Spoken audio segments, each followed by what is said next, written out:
Olá, aqui estamos para mais um estudo sobre o livro A Gênese. Começamos hoje e por 3 encontros estudaremos a questão que envolve o capítulo 3º, o bem e o mal.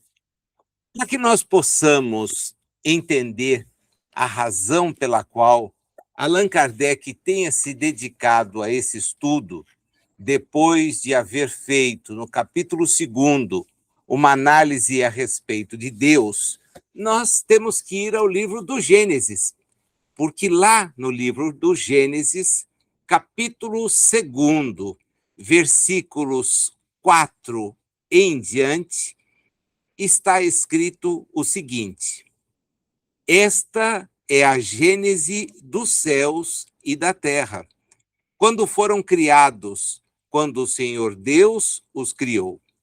Não havia ainda nenhuma planta no campo da terra, pois ainda nenhuma erva do campo havia brotado, porque o Senhor Deus não fizera chover sobre a terra, e também não havia homem para lavrar o solo. Mas uma neblina subia da terra e regava toda a superfície do solo. Então formou o Senhor Deus ao homem do pó da terra e lhe soprou nas narinas o fôlego de vida, e o homem passou a ser alma vivente. E plantou o Senhor Deus um jardim no Éden, na direção do Oriente, e pôs nele o homem que havia formado.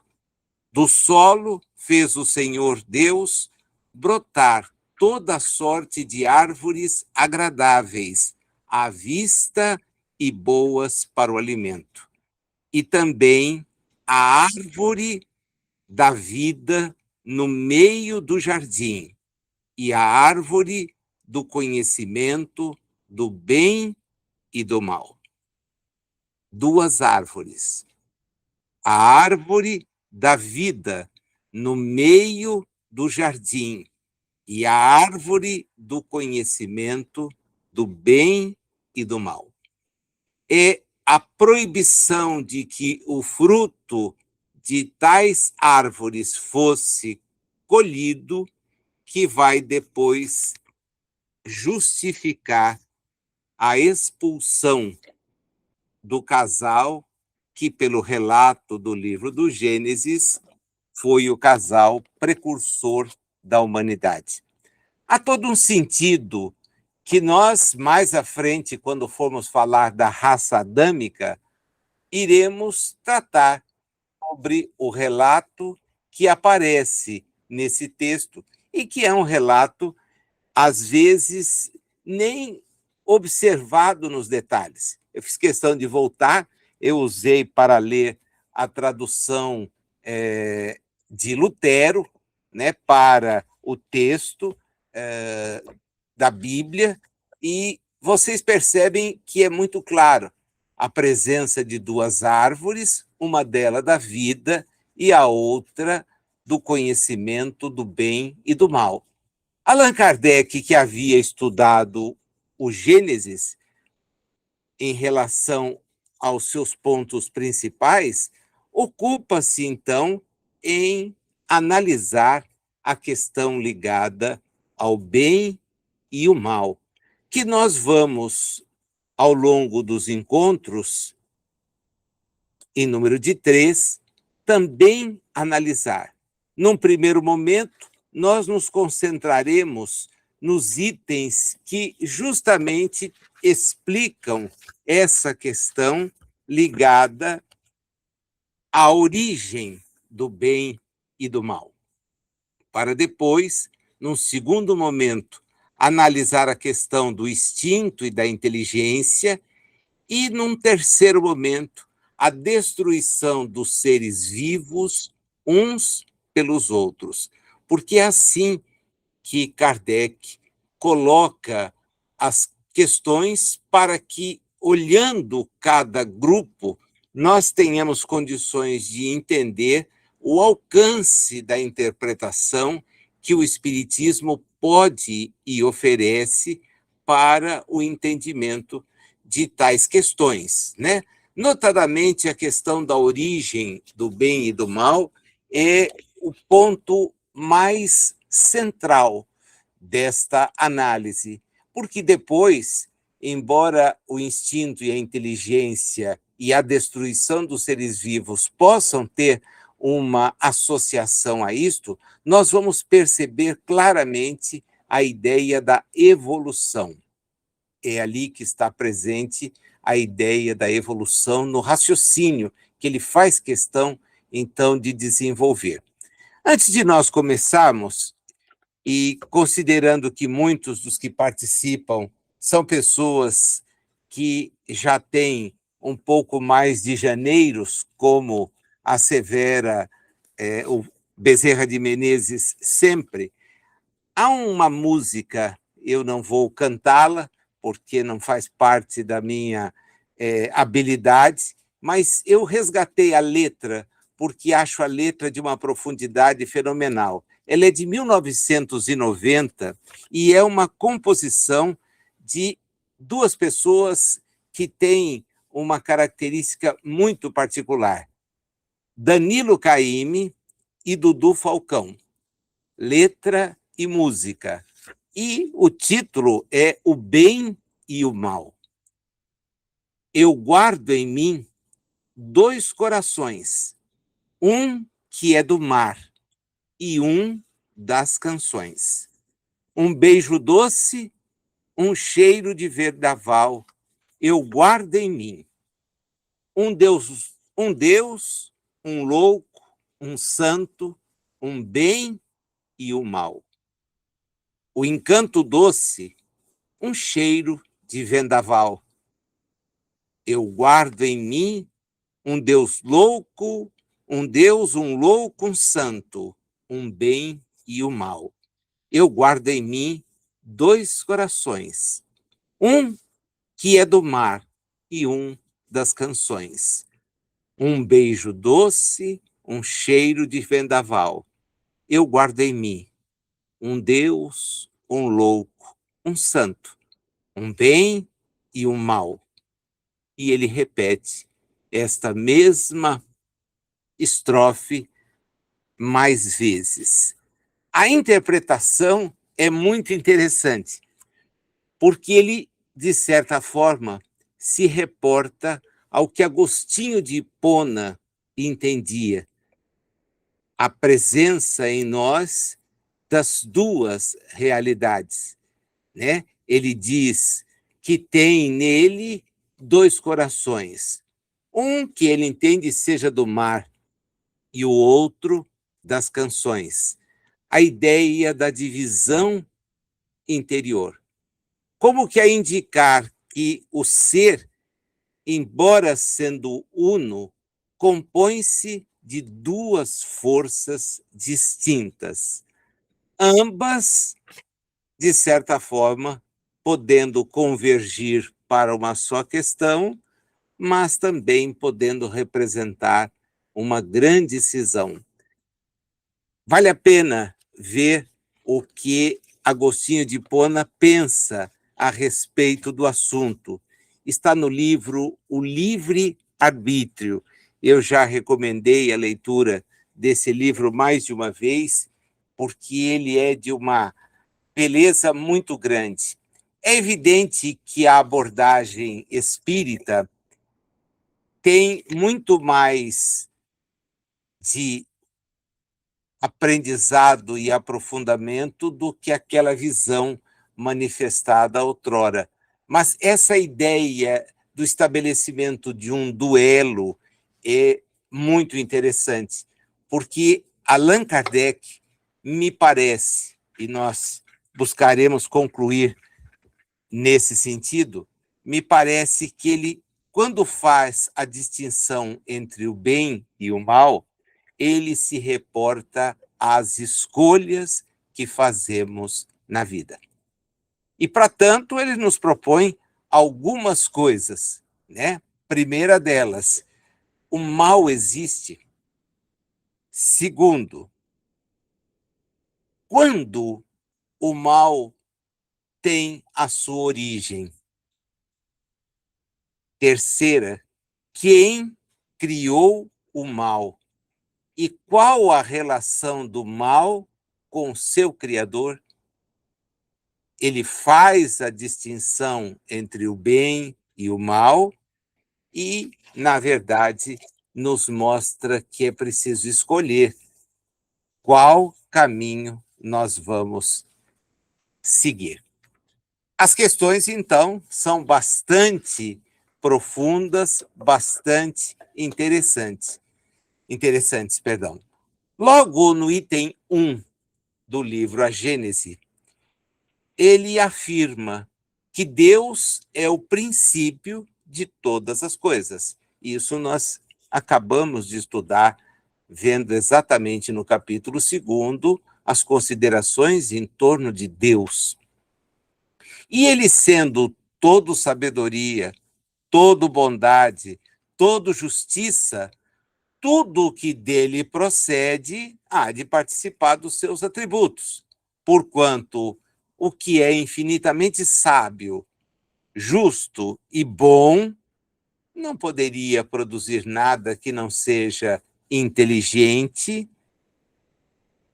não produzir nada o que seja ininteligente, mal e injusto. Não provém, portanto, de Deus, por tudo aquilo que nós já tivemos a chance de ver. O mal não é dele originário. Não é dele originário. Então, veja, Kardec, logo de entrada, mas absolutamente sem parar, sem pestanejar, ele já equaciona essa questão em relação ao mal, dizendo não é proveniente de Deus. Não é proveniente de Deus. O relato do livro do Gênesis também não coloca a questão do ponto de vista do mal em Deus. Deus cria tudo, inclusive as duas árvores, veda o acesso daqueles que ali habitam a tais árvores e, de certa forma, esse compromisso de não comer o fruto que delas era pendente acaba sendo descumprido. A argumentação no sentido de que o fruto havia sido comido vem em detrimento da intervenção de uma terceira pessoa que é apresentada como a serpente ou o maligno ou os demônios. Então, os seres não foram conduzidos ao mal por Deus, porque ele não é o Criador, mas foram conduzidos ao mal por alguém, a serpente, que representa depois essa figura satânica, demoníaca. Vamos no Livro dos Espíritos. Na questão 131, Kardec perguntou às entidades que o assessoravam, o orientavam naquele processo de, em muitas mãos, compor o Livro dos Espíritos. Há demônios no sentido que se dá a esta palavra? Que eles respondem: se houvesse demônios, seriam obra de Deus. Mas, porventura, Deus seria justo e bom se houvera criado seres destinados eternamente ao mal e a permanecerem eternamente desgraçados? Se há demônios, eles se encontram no mundo inferior em que habitas e em outros semelhantes. E aí eles definem quem são os demônios. São esses homens hipócritas que fazem de um Deus justo um Deus mau e vingativo, e que julgam agradá-lo por meio das abominações que praticam em seu nome. Olha a categoria da resposta. Deram nome e sobrenome de quem pode ser considerado demônio, né? Kardec, diante dessa resposta, se apressa em escrever uma nota muito bonita, muito profunda, para tentar esclarecer a situação, porque, veja, a resposta dos espíritos também foi no sentido categórico, não é uma criação de Deus. Mas, olha, está dito num livro, esquece, essa é uma questão que pode até estar aí, mas ela é fruto de um comportamento, Diz ele que a palavra demônio não implica a ideia de espírito mau, senão na sua acepção moderna, porque o termo grego daimon, de onde ela derivou, significa gênio, inteligência, e se aplicava aos seres incorpóreos, bons ou maus, indistintamente. Por demônios, segundo a acepção vulgar da palavra, se entendem seres malfazejos. Como todas as coisas, eles teriam sido criados por Deus. Ora, Deus, que é soberanamente justo e bom, não pode ter criado seres prepostos por sua natureza ao mal e condenados por toda a eternidade. Se não fossem obra de Deus, existiriam como ele desde toda a eternidade. Ou então, nós teríamos muitas potências soberanas. E a partir daí, ele vai aprofundar as questões para que nós possamos entender que aquilo que se imagina ser algo que possa justificar um raciocínio, justificar uma lição, no sentido de colocar-se as coisas dentro dessa ótica, não foi o casal, mas foi alguém devotado para o mal, isso contraria tudo que já foi por ele próprio Kardec explicado no capítulo 2º da Gênese e que era objeto das questões que ele havia apresentado aos espíritos sobre Deus. Não há muito sentido em trabalhar-se essa ideia de que um ser voltado para o mal combata a Deus no sentido de com ele disputar alguma coisa, porque nós estamos fazendo a partir daí uma negação de tudo aquilo que Deus significa, né? A ideia do anjo decaído que volta, que havia sido criado e depois se revolta, isso é uma construção que revela, acima de tudo, uma imaturidade intelectual. É uma tentativa de tirar da própria responsabilidade essa questão ligada às opções que fazemos. Eu queria voltar lá no nosso começo de conversa, quando disse: o mal existe. O que significa o mal e sua origem? Quem criou o mal? E qual relação do mal com seu criador? Distinguir bem e mal e revelar que há, no fundo, uma opção, um roteiro de vida que vai revelando escolhas, vai revelando a compreensão das coisas. Kardec continua na análise dizendo: a primeira condição de qualquer doutrina é ser lógica. Se ela não for lógica, ela não pode sobreviver. Tá? Isso é óbvio. E aí ele se pergunta: a dos demônios, no sentido absoluto, não pode ser lógica. Concebe-se que povos atrasados, os quais, por desconhecerem os atributos de Deus, admitam as crenças maléficas, também admitam demônios. Mas é ilógico e contraditório que quem faz da bondade um dos atributos essenciais de Deus supõe haver ele criado seres e destinado estes seres para praticar o mal perpetuamente. Porque isso nega a bondade divina. Então, veja, aí há um argumento de natureza lógica. Lógica. Ah, mas está escrito, é a palavra sagrada. Não é. Não é. Não é. Isso é mitologia. Isso não se sustenta. Porque se você não tiver na compreensão das coisas uma logicidade, você desqualifica aquilo que lhe foi trazido como informação. Os partidários dos demônios, diz ele, se apoiam nas palavras do Cristo. Não seremos nós quem conteste a autoridade de seus ensinos, que desejaríamos ver mais no coração do que na boca dos homens.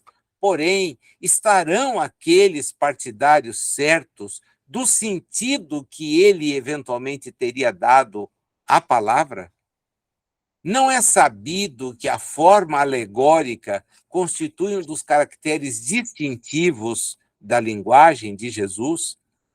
Deve-se tomar ao pé da letra tudo o que o Evangelho contém? Não precisamos de outra prova além do que nos fornece a seguinte passagem. E ele, então, faz questão de reproduzir um texto e que diz: logo após esses dias de aflição, o sol escurecerá e a lua não mais dará luz. As estrelas cairão do céu e as potências do céu se abalarão. Eu vos digo que esta raça não passará sem que todas essas coisas se hajam cumprido. E ele disse: espera aí, isso aqui é pura alegoria. Se Jesus houvesse feito uma menção dessa, a ciência já o desmentiu para valer. Para valer, né? Porque tudo aquilo que se fala a respeito de estática veio abaixo com a simples ideia do movimento da Terra. A simples ideia. Agora, Jesus teria dito isso? Os evangelhos foram escritos com que propósito? Qual a razão de nós nos apegarmos a um texto e que às vezes não é nem interpretado de maneira adequada? O que eu já ouvi falar de uma árvore no paraíso, e foi essa a razão pela qual eu fui buscar as duas. Escrita no texto como traduzido. A existência de duas. Né? Daí para dizer que essa árvore era de uma determinada fruta, já vai uma outra viagem fenomenal, porque não há menção alguma. Duas árvores. Uma delas da vida e a outra do bem e do mal. Do bem e do mal. E a vedação: não usufruam deste fruto. E aqueles seres não usufruiriam do fruto, exceto se tentados por esta criatura devotada ao mal e personificada em um animal. Percebam que há por trás disso uma imensa alegoria e que a racionalidade nos deve fazer parar e pensar. Os textos atribuídos a Jesus, as falas a ele atribuídas, são todas elas embutidas de um objetivo teológico. E que Kardec, então, explora. Os homens fizeram com os demônios o que fizeram com os anjos. Assim como acreditaram na existência de seres perfeitos desde toda a eternidade, o que é falso, também tomaram espíritos inferiores por seres perpetuamente maus. Por demônios se deve entender, e aqui ele então traz o conhecimento espírita, os espíritos impuros, que muitas vezes não valem mais do que as entidades designadas por esse nome, mas com a diferença de ser isto um estado transitório, não um estado perene. São espíritos imperfeitos que se rebelam contra as provas que lhes tocam e que, por isso, as sofrem mais longamente. Porém, que a seu turno chegarão um dia a delas se libertar. Vai depender de quererem. De quererem. Poder-se-ia, pois, diz ele, aceitar o termo demônio com essa restrição. Mas como entendem atualmente em sentido exclusivo, poderia induzir a erro, fazendo crer na existência de seres especiais criados para o mal. Satanás, diz ele, é justamente isso, essa personificação do mal sob uma forma alegórica. E não dá para admitir que exista um ser mau a lutar como de potência a potência com a divindade, porque ela é única. Ela é única, não tem sentido, né? O homem vai precisando dessas figuras. E quanto menos ele sabe, mais facilmente se incute desse tipo de ideias, mais facilmente se impressiona por elas. E há muitas visões hoje que valorizam o demônio em detrimento da bondade. Tudo é obra do maligno, tudo é obra de alguém que vem tentar. É uma coisa assim meio sem lógica, meio sem sentido. Meio sem sentido, tá? E o que é ilógico, meus amigos, a gente não deve perder muito tempo, né? Não deve ceder espaço do nosso conhecimento para esse tipo de coisa, porque significa patinar, não avançar, não avançar. Não há por que insistir, não há por que insistir. No item 3 do capítulo de número 3, ele faz uma outra afirmação categórica, né? A primeira delas está lá na última frase do 1. O mal que observamos não pode ter em Deus a sua origem. Ponto. Se o mal que observamos está assim, é evidente que a gente, então, vê o enunciado do 3, na primeira linha, como claríssimo, né? O mal existe e tem uma causa.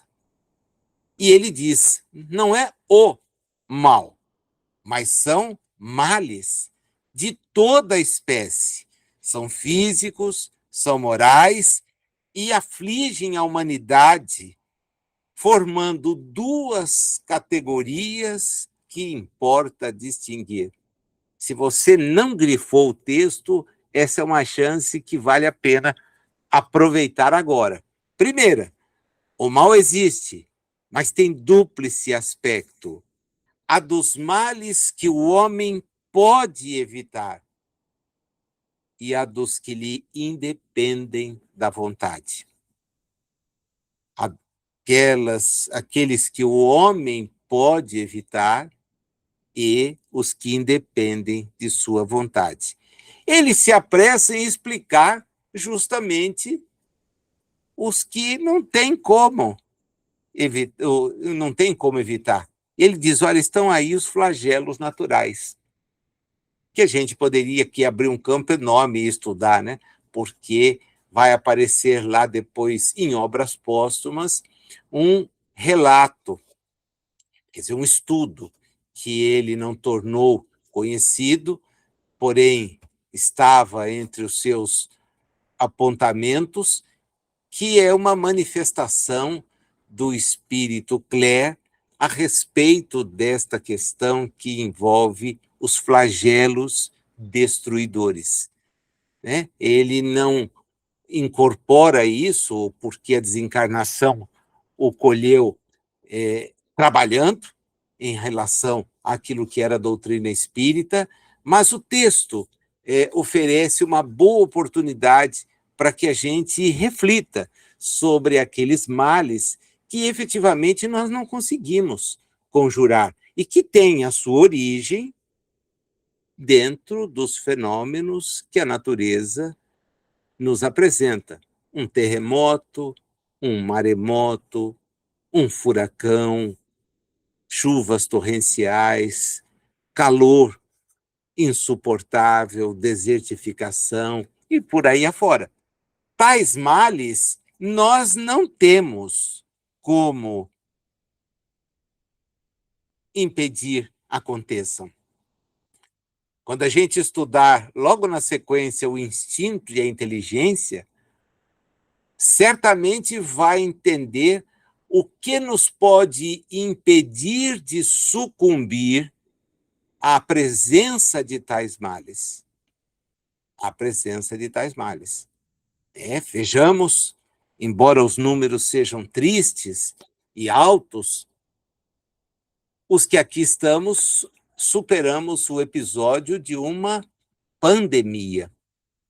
Não foi a primeira que a humanidade viveu, mas certamente foi aquela para a qual uma resposta efetiva não tardou em aparecer. A disseminação do coronavírus levou rapidamente a uma conjugação de esforços no sentido de produzir um antídoto, uma vacina. Uma vacina que conseguiu, se não evitar a desencarnação de um número muito grande de pessoas no mundo. Para nós aqui o número era altíssimo, foram mais de 700 mil desencarnações. Porém, a imunização devolveu à atividade todos os que conseguimos dela nos socorrer. E mesmo que depois, visitados pelo vírus, que ele continua circulando, nós já não sofremos mais aquelas consequências que de primeiro ocasionaram a desencarnação em massa, como aconteceu. Percebam que possibilidade de, com a inteligência, equacionar as coisas é manifesta. Os alertas, na presença de uma tsunami, fazem com que áreas inteiras sejam evacuadas, se esses alertas chegarem. Se eles não chegarem, aí nós teremos condições avassaladoras. A inteligência, o conhecimento. Quer dizer, isto tudo conduz a uma lógica, a necessidade de compreender as coisas dentro desta realidade. Continua Kardec. O homem, cujas faculdades são restritas, não pode penetrar nem abarcar o conjunto dos desígnios do Criador.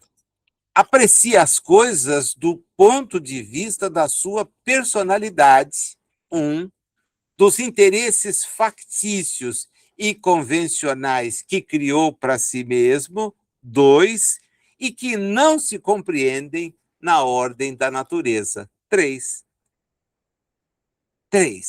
Ele não consegue abarcar. Aprecia as coisas do seu ponto de vista, considerando essas 3 situações. Por isso é que muitas vezes,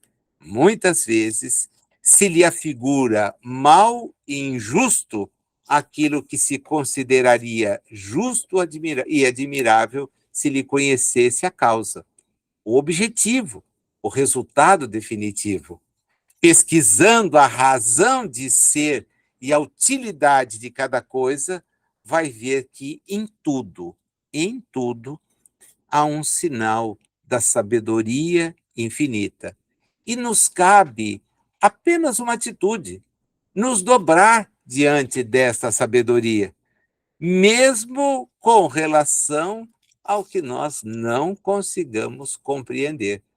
Por quê? Porque a gente tem que voltar no capítulo 1. Deus, a inteligência suprema, a causa primária, a bondade infinita, a justiça ímpar. Então, as coisas por ele criadas, a providência divina que nós tivemos condições de estudar juntos, nos aponta a resposta para estas eventuais dúvidas que venhamos a ter. Então, a nossa incapacidade não deve nos fazer ter temores e nem achar que consigamos explicar. Nós não entendemos a razão das coisas. Nós vamos avançando em conhecimento. E o que para nós representa um grande mal, pode não ser. Efetivamente, pode não ser. Essa é a razão pela qual o nosso comportamento precisa ser o comportamento, então, da aceitação e da tentativa de compreensão. Por que o maremoto? Por que um terremoto? Qual a razão de um furacão? São fenômenos da natureza. E qual a razão? Por que eles levam à desencarnação de uma porção de pessoas? Olha, nos nossos dias e em algumas situações, porque aquelas pessoas resolveram pagar para ver. Eu me lembro de a última vez que acompanhei um pouco mais de perto a notícia da chegada de um furacão nos Estados Unidos, e ele entraria pelo estado da Flórida, vindo do Golfo do México. Relatos de pessoas que, mesmo alertadas com a precedência de vários dias, insistiam em permanecer ali para cuidar das suas coisas. Não, eu vou ficar aqui, eu vou pregar umas tábuas nas janelas, eu vou armazenar água e mantimentos e vou ficar aqui para que o furacão passe e eu possa depois já estar em casa. E quem os entrevistava, as autoridades, no sentido de convencer, olha, mas não é bobagem, você vai submeter a algo que pode resultar na sua própria morte. Não, mas eu insisto, eu quero permanecer aqui, eu vou ficar aqui, não vou sair, aqui está tudo o que eu tenho, etc. Então, veja, apesar da advertência, apesar do esforço para que aquela desocupação acontecesse, a pessoa insiste em estar ali. Estuda-se, fala-se da trajetória, da velocidade dos ventos, do poder de destruição dos ventos e da água, das chuvas torrenciais que acompanham fenômenos assim, e a pessoa continua ali. Não, vou ficar aqui. Vem o óbito. O culpado foi quem não o avisou? O culpado é Deus? O fenômeno é natural. Nós conseguimos identificar e hoje, com o conhecimento, mensurar, prever, acompanhar. Mas, mesmo assim, a pessoa insiste. Fazer o quê? Fazer o quê? Eu acho que aceitar a opção, né? No item 4, ele diz que o homem recebeu em partilha uma inteligência com cujo auxílio lhe é possível conjurar, ou ao menos atenuar, os efeitos de todos os flagelos naturais. É a nossa realidade presentemente. Quanto mais saber ele adquire e mais se adianta em civilização, tanto menos desastrosos se tornam os flagelos. É só uma questão de organizar-se. Agora, veio o aviso? Atender ao aviso. Veio a recomendação para que você deixe o local por onde passará uma tempestade daquelas capazes de destruir tudo. Você só tem a opção de pegar as suas coisas e deslocar-se. Ah, mas tudo que eu tenho está aqui. Não sobreviverá, não restará nada. E nem mesmo a sua própria existência. Então, é melhor que você atenda. Se o conhecimento nos aponta uma alternativa, por que refugar? Olha, o vírus, ele tem os efeitos minorados pela vacina. Eu vou ficar imune? Não, não vai ficar imune. Você vai enfrentar o vírus em condições melhores. O vírus não vai parar de circular, né? Nós anualmente tomamos uma vacina relacionada aos vírus que produzem a gripe. Significa que, imunizado, nós não pegaremos a nova cepa? Não, não. Não há essa garantia. Entretanto, imunizado, o meu organismo tem condições de resistir àquelas que precederam, as cepas precedentes, e também me preparar melhor para a nova que há de circular, porque há uma mudança, há uma reestruturação viral. Então, é uma questão de parar e pensar, de usar aquilo que Kardec chamou a nossa atenção logo no início, a logicidade. Isso é lógico. Usa a lógica. Pensa, pensa. Porque pensando, você vai conseguir, pelo menos, diminuir os efeitos daquilo que você não consegue evitar. Ele faz, no parágrafo seguinte, toda uma série de colocações que são muito evidentes.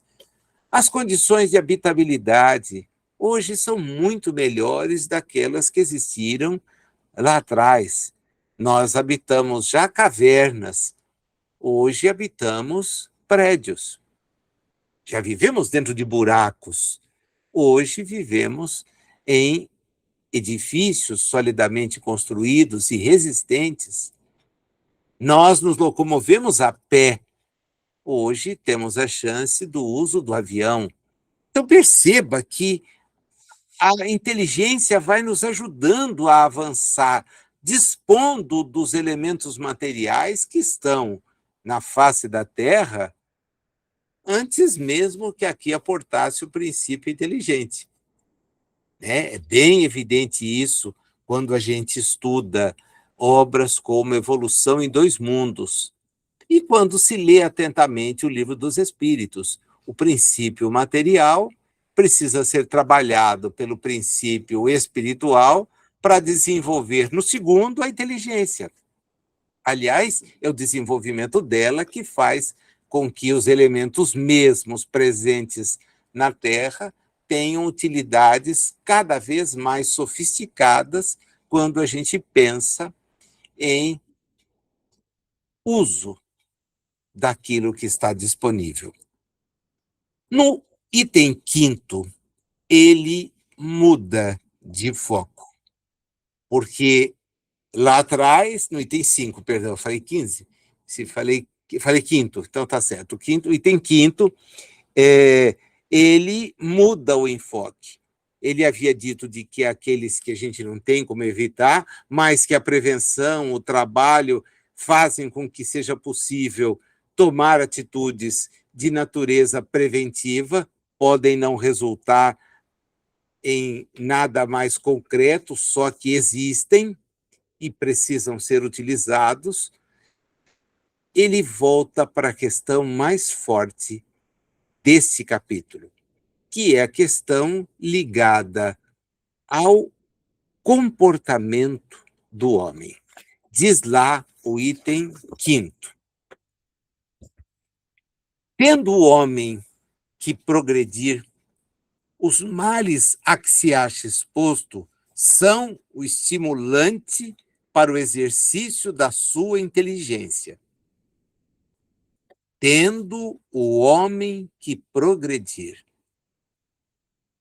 O homem é o espírito reencarnado, que se vale de um corpo para um período denominado reencarnatório e que tem um propósito, permitir-lhe o avanço.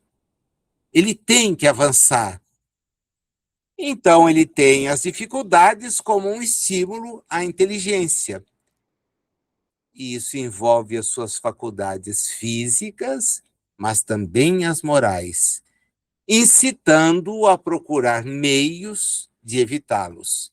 Se ele nada houvesse de temer, nenhuma necessidade teria de procurar o melhor. O espírito se lhe entorpeceria na inatividade. Nada inventaria, nem descobriria. Então ele revela o papel da dor. A dor é o aguilhão que nos impulsiona para frente. Eu disse que ele mudava. Ele começa agora a buscar a razão das dores pelas quais o homem passa.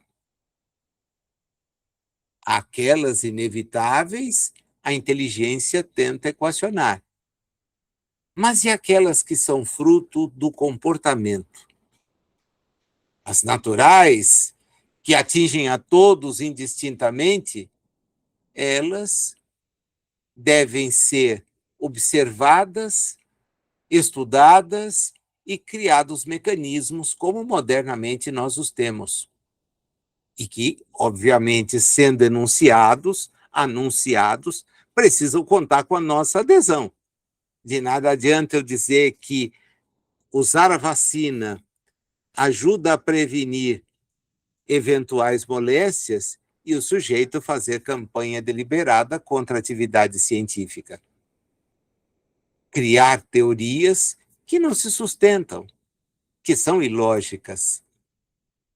Da mesma forma, se eu receber o alerta de que vem uma grande tempestade e que tal tempestade pode inundar as ruas, eu não tenho que pegar meu carro e tentar ficar atravessando as ruas. E se eu estou distante da minha casa, não devo procurar chegar até ela, principalmente sabendo os desafios que eu vou enfrentar, qual é o que manda a prudência, que eu busque um abrigo e espere que aquilo passe. E depois eu siga. Se eu tenho o aviso, por que a insistência? Por que a insistência? Vai dar tempo, vou conseguir. Muitas desencarnações ocorrem exatamente porque não deu tempo. A pessoa não conseguiu. Vem ele e diz: há males muito mais numerosos do que aqueles provocados pela providência, por ela autorizados, em decorrência de questões naturais que nós vamos entendendo, mas não conseguimos explicar, que são aqueles que nós criamos pelos nossos vícios, os que provêm do nosso orgulho, do nosso egoísmo, da nossa cupidez, da nossa ambição, dos nossos excessos em tudo. Você anotou aí as entradas? Vícios provenientes do orgulho, do egoísmo, da ambição, da cupidez e dos excessos. Aí estão a causa das guerras e das calamidades que estas acarretam, das dissensões, das injustiças, da opressão do fraco pelo forte, da maior parte, afinal, das enfermidades. Olha a clareza, a clareza. Deus é a mais perfeita sabedoria.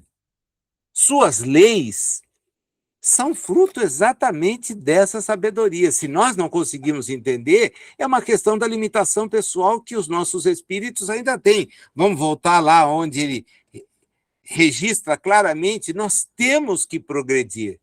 E é o progresso que nos vai fazer compreender tais leis. Nós vamos nos assenhoreando cada vez mais de informações e vamos, então, entendendo a logicidade das coisas. A logicidade. Se os fenômenos existem, eles não são fruto da ação de nada que não seja conforme à vontade de Deus. Mas é aquilo que nós nos provocamos, aquilo que nós nos provocamos. Nós encontramos em nós mesmos, diz ele, tudo o que é necessário para cumprir as leis divinas. A consciência nos traça a rota.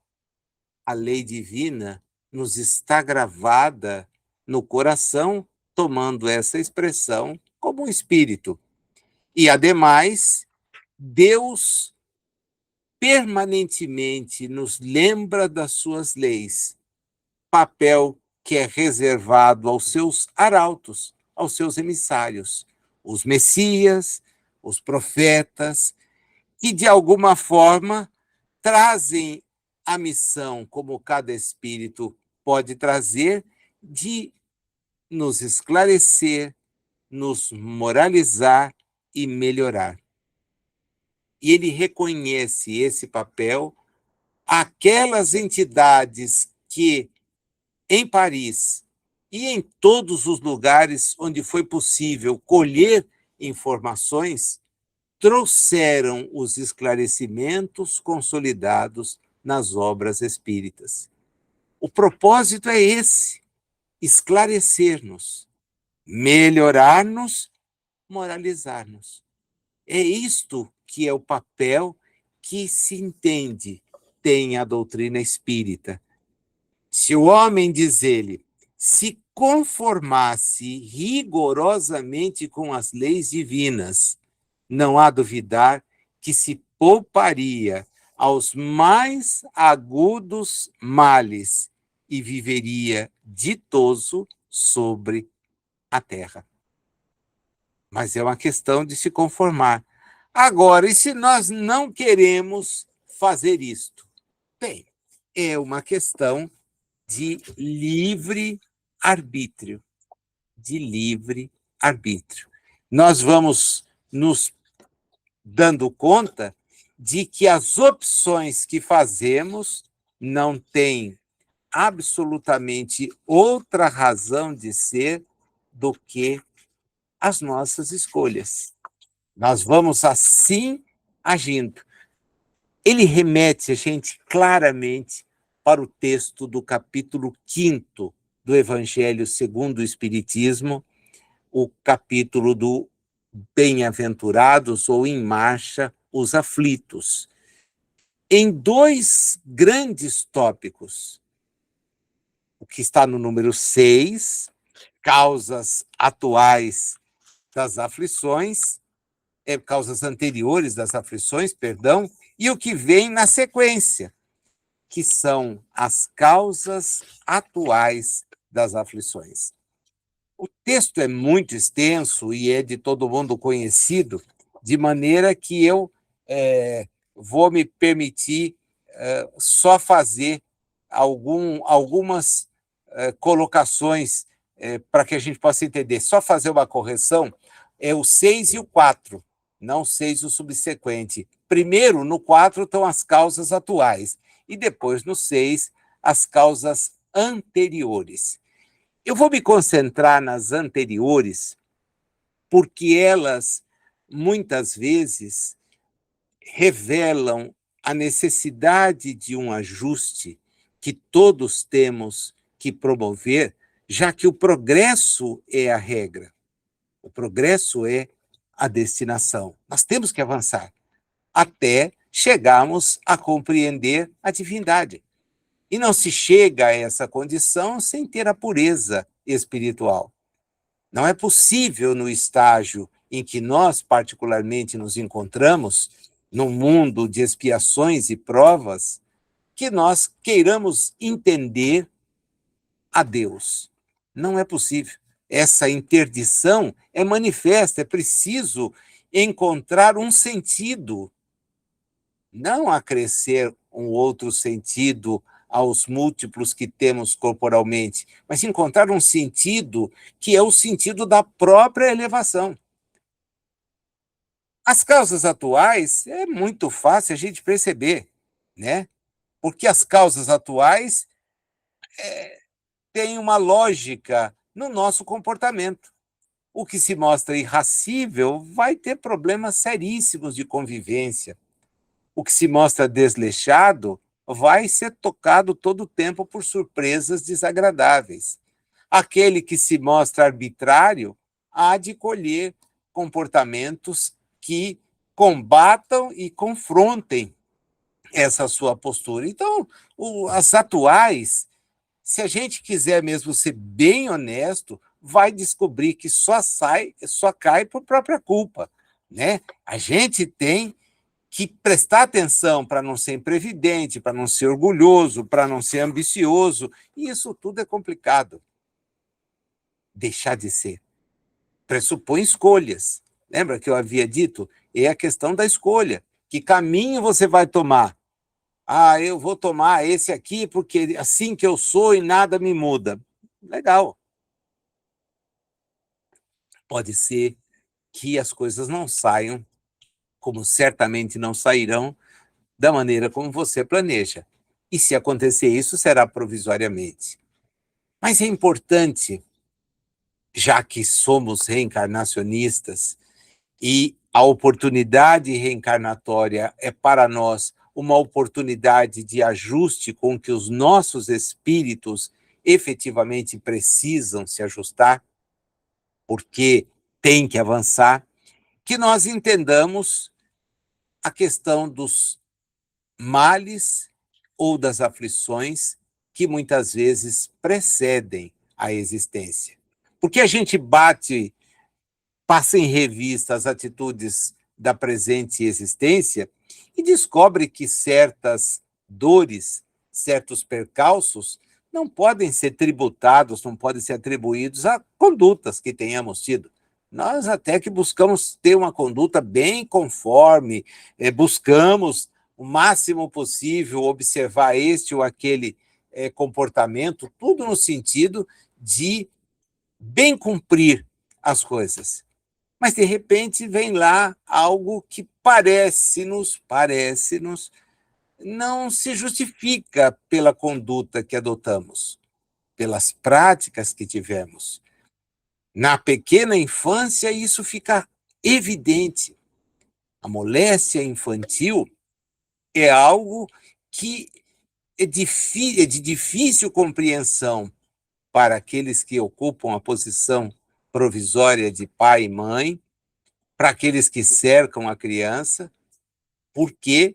Porque, olha, não é alguém que fumou a vida inteira para depois desenvolver um câncer no pulmão. Não é alguém que bebeu a vida toda para ter uma cirrose hepática. Não é alguém que entupiu as artérias de tanto consumir gorduras que fizeram e fazem mal quando ingeridas. Não, é uma criança que traz moléstias gravíssimas, que nasce com limitações sérias de natureza cognitiva, de natureza corporal, fisiológica. Então, da onde vem isso? Da onde vem isso? Começa Kardec a nos explicar no item 6 do Evangelho. Se há males cuja causa primária é o homem, outros há que, ao menos pela aparência, e é bom destacar isso, Evangelho, capítulo 5, item 6, ele é completamente estranho e que parecem atingi-lo como que por fatalidade. E aí diz, a perda de um ente querido, aqueles que são amparo da família, os acidentes sem nenhuma previsão que pudesse impedi-los, os reveses da fortuna que frustram qualquer precaução que o sujeito possa ter tido, os próprios flagelos naturais, as enfermidades de nascença, principalmente aquelas que impedem a pessoa de trabalhar e manter-se, as deformidades, a limitação cognitiva, que ele denomina como idiotia, cretinismo, palavras da época. Palavras da época. Quem nasce portando tais limitações, enfrentando no organismo físico, certamente não fez nada na presente existência para poder dizer, não, está pagando por aquilo que fez. É justo que ele pague. Não fez, não passou, não concebeu nada disso. Agora, quando a pessoa tem a ideia de que a existência é só essa, e de que Deus cria todos os espíritos no instante da concepção, ou até mesmo, como defendem alguns, do nascimento, nós temos algo que é ilógico, porque nós vamos contrariar a justiça divina. Então, Deus é bom e justo, mas por quê? Não, ele escolheu o seu filho, vai nascer assim. Puxa, obrigado, senhor, né? Mas podia ter sido do vizinho, porque o meu? Não, o seu, quis escolher o seu. Dá uma parcialidade, dá uma característica que choca aquilo que nós já estudamos juntos. E que é apregoado não é pelo Espiritismo, pelas visões religiosas que colocam Deus como a máxima bondade, a máxima sabedoria, a máxima justiça. Dizer que ele quis prejudicar a um em detrimento do outro contraria a ideia da justiça. Dizer que para uns ele dá o castigo e para outros ele não dá, significa que ele tem escolhidos, e isso quebra de novo qualquer tentativa lógica de compreender, de entender aquilo que nós ainda não estamos em condições de compreender e entender em sua natureza íntima. Qual a razão disso? Não sei. Então aí o sujeito sai com o categórico Deus quis. E o categórico Deus quis não explica nada. Absolutamente não explica nada. Diz então Kardec, quem nasceu com tais condições certamente não fez nada agora, sem compensação para receber tão triste sorte, que não podem evitar, que são impotentes para mudar por si mesmo e que os coloca na dependência de alguém.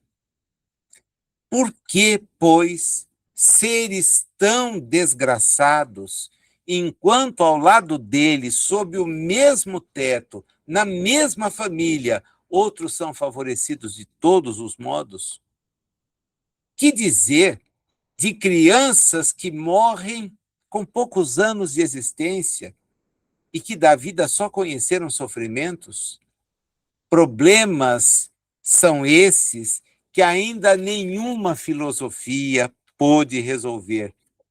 Anomalias que nenhuma religião pôde justificar e que seriam justamente a negação da bondade, da justiça e da providência de Deus. Se a gente constatasse, né, pura e simplesmente, que a alma foi criada no mesmo instante em que o corpo, e de estar sua sorte revogada, irrevogavelmente fixada, para ficar alguns anos na Terra e depois desaparecer. O que elas fizeram? Se acabaram de sair das mãos do Criador para se verem no mundo diante de tantas dificuldades, com tantas misérias, e para merecerem no futuro uma recompensa ou uma punição qualquer, isso que elas não tiveram nem chance de fazer o bem e nem de praticar o mal. Se todo efeito tem uma causa, essa causa deve existir. Ora, se essa causa deve existir, onde ele está? Porque aquelas pessoas acabaram de sair das mãos do Criador. Deus as fez no momento da concepção ou do nascimento. É ali que está a alma, criada ali, 0 quilômetro. Tá aí, por que destinado ao sofrimento?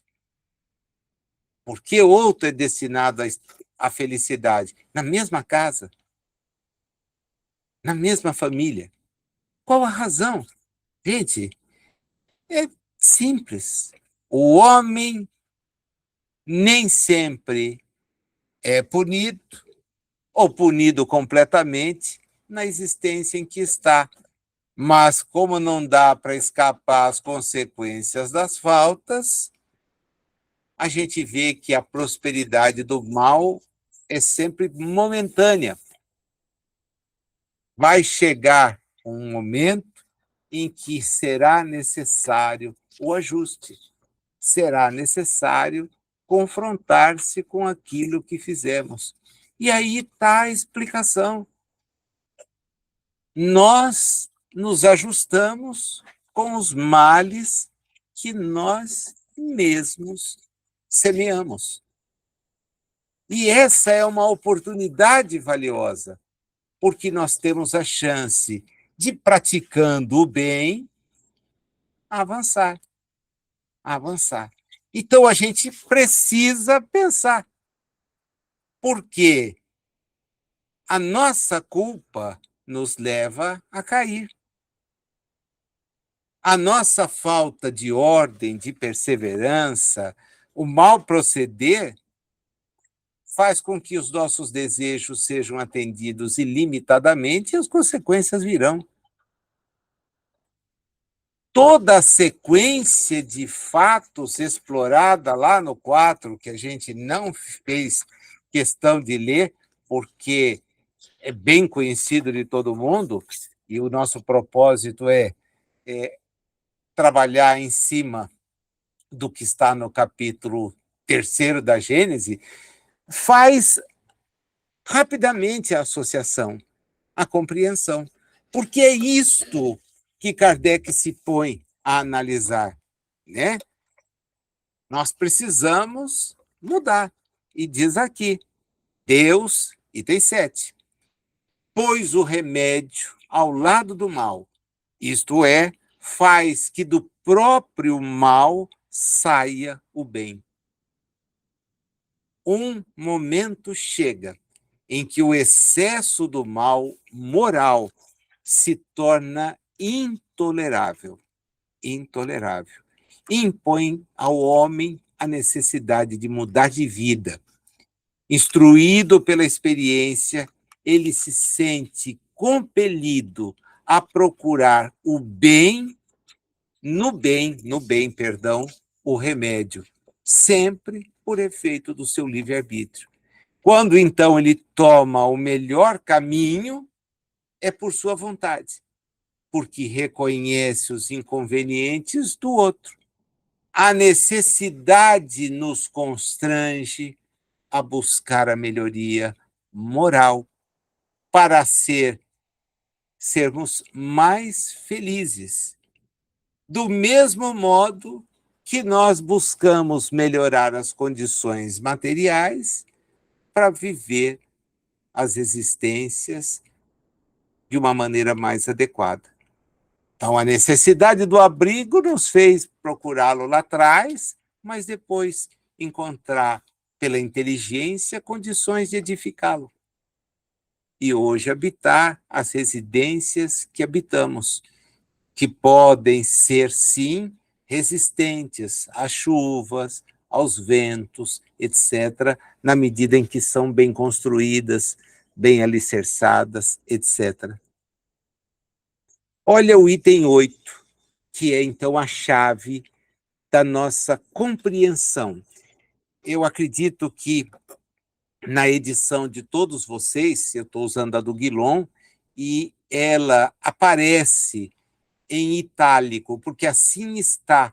É uma maneira, lá no original, de chamar a atenção, e era um destaque perfeitamente possível dentro do conjunto dos tipos que compunham a impressão, né? Você não tinha como fazer negrito, que é uma coisa que nós temos hoje, o sublinhado também não era uma opção tranquila, porque demandava um número de tipos que não justificava e ocupava espaço para preparar a forma e ter a prova do texto, mas o itálico dá o destaque.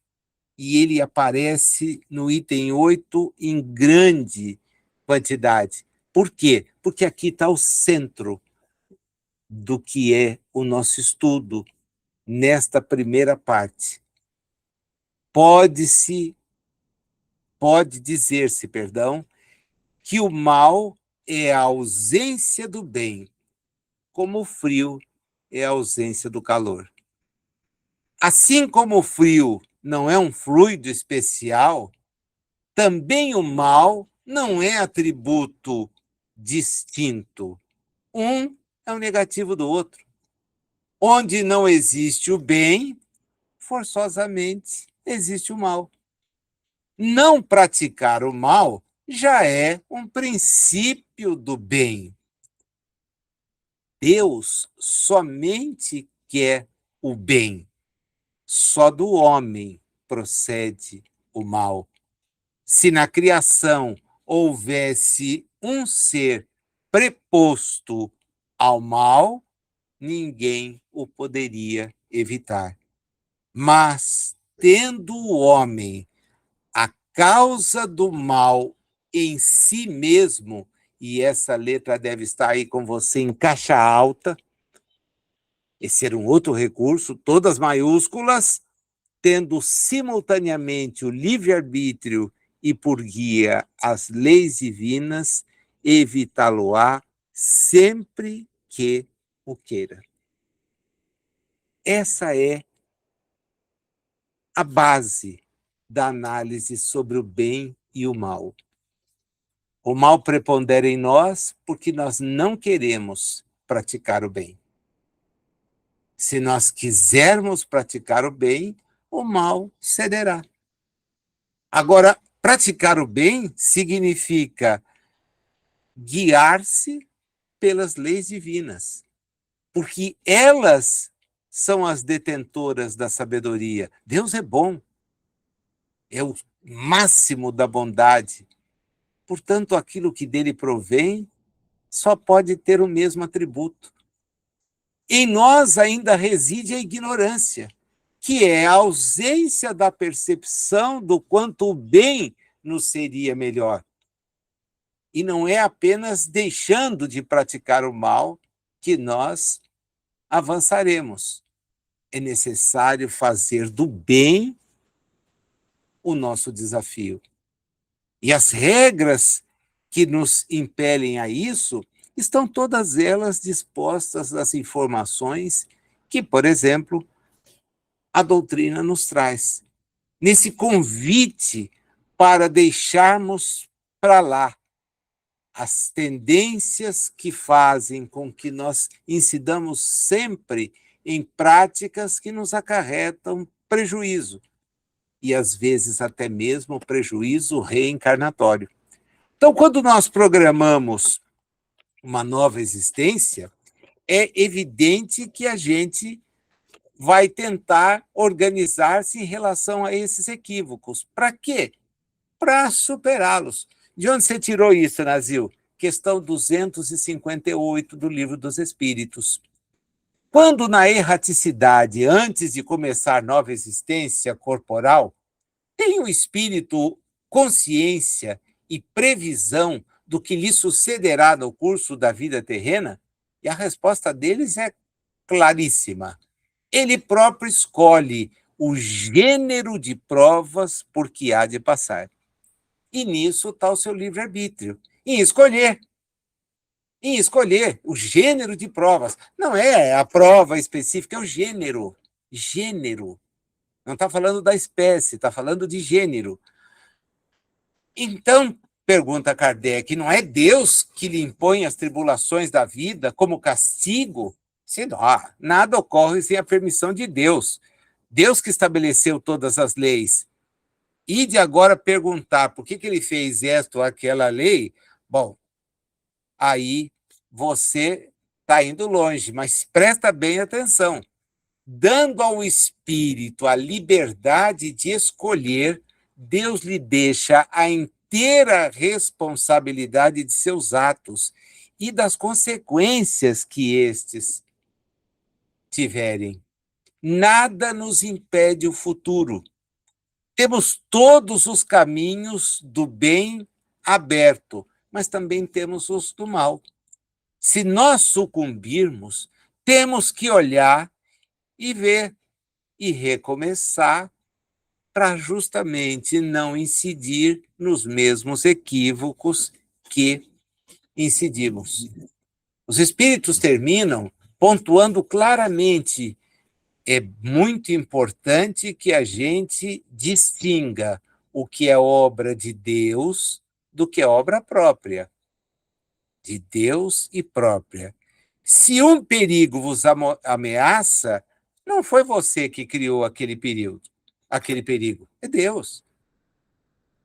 É Deus. O fenômeno natural representa um grande perigo. Você diz, poxa, olha, o perigo não fui eu que criei. Agora, a minha atitude de enfrentar aquilo, quando tudo aponta para ficar quieto, é um livre-arbítrio, é uma opção. Eu podia ter tomado uma atitude diferente. Eu podia ter tomado uma atitude diferente. Eu podia ter ficado. Eu não tinha que ter seguido. Ah, mas eu tenho um compromisso. Você não chegará no compromisso. Ou se chegar, correrá um risco desnecessário. Você tem que parar, aguardar. Você tem que deixar e desmarcar. Não tem como. Olha, é um furacão que está entrando. Ah, mas eu vou dar um jeito de chegar lá. Não vai conseguir. Não vai conseguir. Você não tem como enfrentar a fragilidade do nosso organismo. Não dá conta de ventos em velocidade que nós não conseguimos nem atingir dentro de um carro de Fórmula 1, né? 300 quilômetros por hora, grau de destruição máxima, não adianta, é ficar aonde tem um bom abrigo e torcer para que esse abrigo resista à intempérie. Resista à intempérie, né? Vosso foi, pois, o desejo de vos expor a isso. E aí, se você se expõe, não tem jeito. Você quis fazer assim. Se quis, não há de quem reclamar, né? De quem reclamar. No item 9, ele retoma a análise daquela questão que estava desde o começo enunciada para fechar o tópico, o item, os itens que nós estamos analisando, de maneira a não deixar dúvidas. Decorrendo o mal das imperfeições do homem, e tendo sido este criado por Deus, dir-se-á, Deus não deixa de ter criado, senão o mal, pelo menos a causa do mal. Se houvesse criado perfeito o homem, o mal não existiria. Ele diz, olha, ele realmente, se fora criado perfeito, o homem penderia para o bem. Agora, Deus quis de maneira diferente. Quis que nós nos sujeitássemos ao progresso, que nós nos empenhássemos para chegar até a máxima perfectibilidade em razão do nosso esforço, do nosso próprio esforço. E como é que eu identifico os meus males? É o último tópico, o 10, o estudo das paixões e dos vícios. Estudando a ambos, nós vamos encontrar as raízes que estão no instinto de conservação, que é fortíssimo nos animais e nos seres primitivos mais próximos da animalidade. E não há neles outro tipo de equilíbrio, é uma questão de sobrevivência. Agora, na medida em que a gente avança, o instinto enfraquece. Essa ideia de partir para as coisas é de alguém que não consegue ter o domínio sobre a matéria. O animal faz isso. Agora, nós, espíritos, Mesmo na condição evolutiva de um mundo de expiações e provas, temos condições de nos policiar e evitar. O espírito tem por destino a vida espiritual. As primeiras fases da vida corpórea são exigências eminentemente materiais.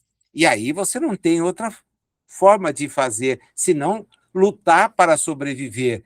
Agora, saído desse período, e nós já não estamos mais nele, nós precisamos exercer um domínio sobre a matéria, sacudir-lhe o jugo, avançar por uma senda providencial que nós temos traçada e que nos vai aproximar daquele que é o nosso destino. E, de novo, aparece o itálico para chamar a atenção. O que outrora era um bem, porque era uma necessidade da sua natureza, transforma-se agora em um mal, porque não só porque já não constitui uma necessidade, como porque prejudica a espiritualização do ser. É o estudo aprofundado das paixões, que são úteis, são naturais. Porém, quando nós abusamos das paixões, nós persistimos na prática daquilo que não é bom. O esclarecimento que nós recebemos pelo estudo da doutrina espírita tem que nos conduzir cada vez mais à prática do bem, à prática de tudo aquilo que não nos mantenha sob o jugo do que nos impedirá de avançar. Há aflições que já agora revelam essas escolhas equivocadas que fizemos. Mas há outras de cuja lembrança nós não temos, que podem sim ser por nós encaradas em decorrência dessa necessidade de suplantar o mal para avançar no bem. Aquele que escreveu o livro Colocando as Duas Árvores, ele partiu da ideia de que houve um tempo em que fomos perfeitos, mas pelas opções que fizemos e que não atribuímos a nós, o seu relato atribui isso a um terceiro, caímos, decaímos. Essa é uma doutrina que, enfrentada por Allan Kardec, não subsiste, não resiste. Ela é ilógica. Está em nós a ausência do conhecimento do bem e da sua prática. Porém, está em nós conhecer aquilo que é bom e praticar. Puxa, mas como eu vou saber isso? Nossa, gente, tem tanto conselho sobre isso, tem tanta informação sobre isso, que seria até leviano da minha parte pensar que ninguém soubesse. Vou me ater a Jesus, né? Faça ao outro tudo aquilo que você gostaria que o outro te fizesse. É uma regrinha hiper, super fácil de guardar. Se você me disser que ela é hiper, super fácil de praticar, eu vou te cumprimentar, porque eu acho que não é. Mas, de qualquer forma, é uma orientação segura. Você gostaria de tomar um chute? Não, eu não. Ótimo, então não chute ninguém. Você gostaria de ser ofendido? Não, por favor. Então não ofenda. Você gostaria de prejudicar? Longe de mim. Então não prejudique. Nem com palavras, nem com atos e, como nós sabemos agora, nem com pensamentos. Acho que dá para a gente parar e refletir, né? Temos material aqui suficiente para passar a semana pensando. No próximo encontro, a gente vai pegar um pouquinho daqui, porque já houve menção a instinto como orientador nas fases primárias, a gente volta a isso, para ver como a inteligência surge e que, de maneira, nós conseguimos, pelo exercício da inteligência, colocar a aplicação do bem como uma constante. A regrinha é bem clara, né? E, como norte, todas as vezes que a gente tiver dúvida se o que fazemos é benéfico ou não para outrem e para nós mesmos, é só colocar. Se fosse feito por alguém para mim, estaria legal? Não, seria ótimo. Maravilha. Teremos um juízo, um conselho muito fácil de equacionar. Agora, não, isso jamais, se alguém fizesse isso, seria briga na certa. Bom, então não faça. Não faça. É a maneira de demonstrar que a racionalidade já preside as nossas opções, que a inteligência que temos adquirido ao longo de inúmeras reencarnações não é algo adormecido e que a gente pode usá-la no seu manuseio mais simples em benefício de nós mesmos. Desejo para você uma excelente semana de estudos e aguardo você para o nosso próximo encontro. Até lá.